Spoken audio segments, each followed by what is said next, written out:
Hello everyone, আসসালামু আলাইকুম। সবাই কেমন আছেন? আল্লাহর অশেষ রহমতে আলহামদুলিল্লাহ, আপনাদের দোয়া এবং ভালোবাসায় অনেক ভালো আছি। আশা করছি আপনারা অনেক ভালো আছেন। তো আজকে হচ্ছে সাদা মাটা একটা তরকারি রান্না করলাম, সেটাই হচ্ছে আপনাদের মাঝে শেয়ার করব। তো পরিমাণ মতো তেল দিয়ে দিয়েছি, আর এখানে হচ্ছে একটু আদা রসুন বাটা অ্যাড করে নিয়েছি। আর জানেন তো, ভিডিও করলে সব কিছু গুছিয়ে ঠুছিয়ে ভিডিও করতে এতটা সময় লেগে যায় যে আজকে রান্নাটা এমনিতে অনেক তাড়াহুড়া ছিল, যার জন্য পেঁয়াজগুলো লাল না করেই হচ্ছে আমি এখানে দিয়ে দিয়েছি, মানে এই চিংড়ি মাছগুলো দিয়ে দিয়েছি। তারপর হচ্ছে এখানে মশলাগুলো অ্যাড করে নিয়েছি, সব কিছুই লাল মরিচের গুঁড়ো, হলুদ গুঁড়ো, তারপর হচ্ছে স্বাদ মতো লবণ, একটু পানি দিয়ে হচ্ছে মশলাটা ভালোভাবে কষিয়ে নিচ্ছি।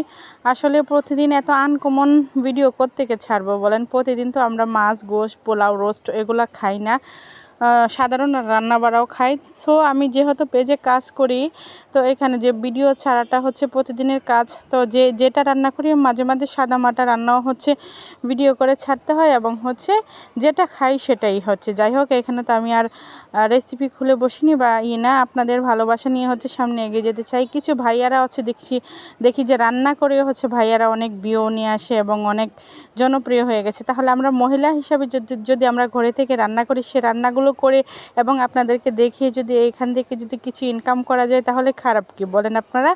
তো আপনাদের ভালোবাসা নিয়ে সামনে এগিয়ে যেতে চাই। এটা খুবই মানে সাধারণ একটি রান্না। আমরা সব সময় তো বলেই তো দিলাম, সবসময় তো আর অন্য কিছু খাওয়া হয় না। তো এখন হচ্ছে আমি এই যে সবজিগুলো এখানে দিয়ে দিয়েছি, মানে মিষ্টি কুমড়া আর সাথে কয়েকটা আলু।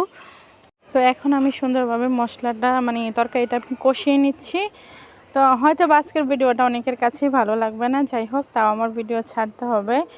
তো এখানে হচ্ছে আমি ঝোলের জন্য পানি অ্যাড করে নিয়েছি, লাস্টে জিরে গুঁড়ো দিয়ে হচ্ছে আমি নামিয়ে নেব। তো আজকের রান্নার ভিডিওটা দেখে আপনাদের কেমন লেগেছে আপনারা কমেন্ট করে জানাবেন। আর ভালো লাগলে আমার পাশে থাকবেন এবং লাইক কমেন্ট শেয়ার করবেন। এই যে দেখতে দেখতে হচ্ছে আমার মজাদার তরকারি রান্না হয়ে গেছে আজকের মতো। এখানে আল্লাহ হাফেজ।